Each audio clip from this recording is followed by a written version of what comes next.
I want to be Employee of the Month. Stop by one of your local stores.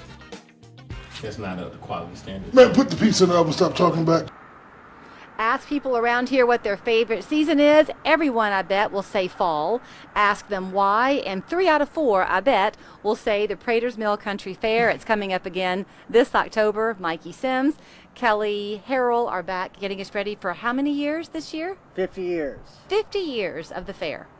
So, Valerie, you are kind of a jack of all trades, I'm going to call you. You're a Renaissance woman. This is Valerie Silva, who is a teacher at Notre Dame High School here in town. I did not realize that you had this hidden talent. Should not surprise me because you're a history lover and quite the artist yourself. You'll have a booth there at the fair. Yeah, I've had a booth since 2005, and I remember going to the fair when I was a little kid and just thinking it was the coolest thing in the world, and I never thought I would actually get to be a vendor there, but we started making jewelry several years ago, and about 6-7 years ago I started collecting ancient coins, and it just started as a collection for myself since I love history and I love teaching history. And I just bought so many of them, I figured I need to start making jewelry with these. I want to get into the jewelry in just a second, but it ties in nicely that it's a love of history that brings you into the jewelry making.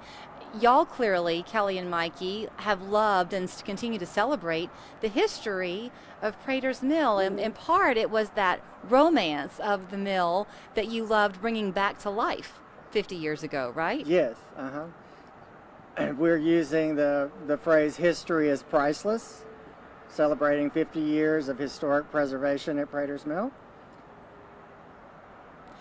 And it's a labor of love. It's a labor of love, and your families have been involved in this kind of arm in arm for all these years. 50 years. So when you see people like Valerie come into your circle saying, I was a kid going to the fair there, and now I get to come and be a vendor. That's right. But that's part of what it's all about. It's a celebration of community, old and new. Yeah, right? we're the next generation. And actually, the Meadows Mill that they used to grind the corn now up there belonged to my great-grandfather. No kidding. He sold it, I think, in the 40s. And I never knew about that until I saw an article in the paper when they were first put that mill back into the old mill building, saying it belonged to Henry Ridley. And I thought, that's my great-grandfather. So I investigated and talked to one of his daughters, and she said, yeah, Papa sold his mill back then. So now there's a picture of my grandmother and all her siblings next to it hanging in the mill. We can't grind enough mill during the fair, so we get it pre-ground. And then we also grind some during the fair so you can see how it's ground. Really? And we have samples of grits and the flour and the meal, just all the different things that we make. And is that available for purchase at the fair? Yes. Mm-hmm. So I want to talk about the art that you bring, because I think one of the things, and y'all can jump in, Mikey, if I'm wrong, but you and Kelly try really hard to make sure that the vendors who are there aren't duplicates. You try to have a variety, right? Mm-hmm.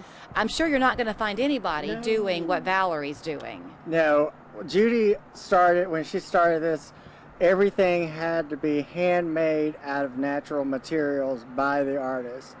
So we still use that criteria. We don't duplicate food items at all or exact crafts, so we won't have anybody making coin jewelry. So this is a different coin jewelry than you're thinking of, though. How ancient are these coins? Well, these are authentic coins that were dug out of the ground in Europe from hoards, because the Romans buried their coins. They didn't have banks, and a lot of times those coins would stay buried for the next several hundred or thousands of years. So the one I'm wearing right now is a coin that was minted during the time of the Emperor Probus, who late 3rd century, I think.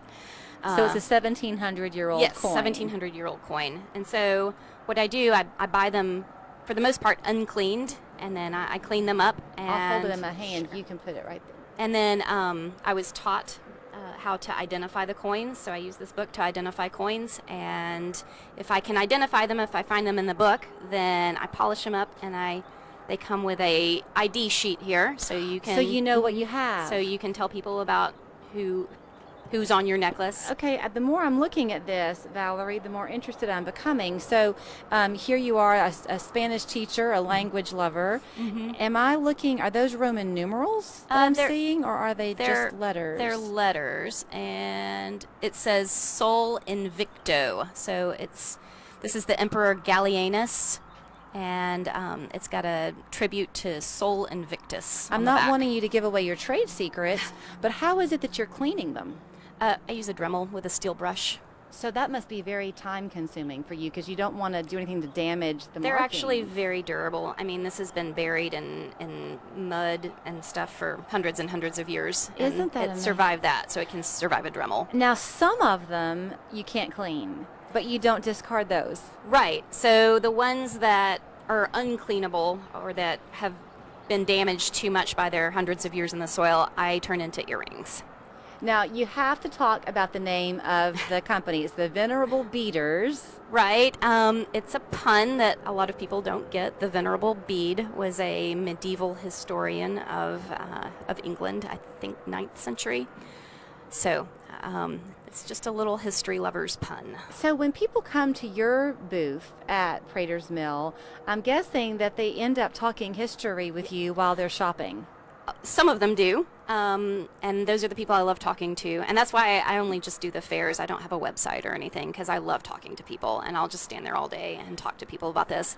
And a lot of people don't realize how common it is to have these coins that, you know, people will say, oh, shouldn't this be in a museum? And they don't realize that, I mean, there's billions, if not trillions, of these coins in existence. Really? Yeah. Well, I would have thought the same thing. Right. And which is why I was a little bit shocked when I saw the pricing of your pieces. I mean, you talk about getting an early start on Christmas.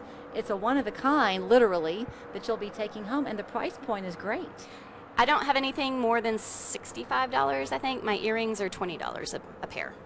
Very, very fun. So, Mikey, y'all always choose, don't you, the second weekend in October, because the weather's the most perfect that weekend? Columbus Day weekend.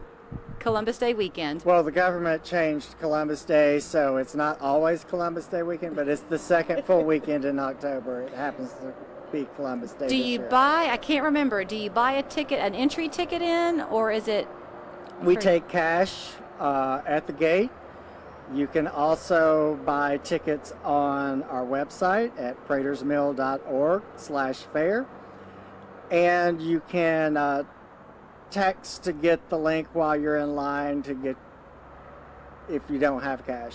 It is such a fun event, and when you go, make sure you find Valerie's booth. It's called the Venerable Beater. Will there be some Renaissance type music playing around? No, but there'll be people clogging, and Rocky Top plays about every 10 minutes. So you can find them. Well, great to see you both. Congratulations on 50 years. Thanks for sharing some of your nostalgic pictures and on keeping your friendship together when you've worked alongside each other for all this time. Great to see you both. You too. If you've been involved in a wreck with a commercial vehicle, these cases are complex.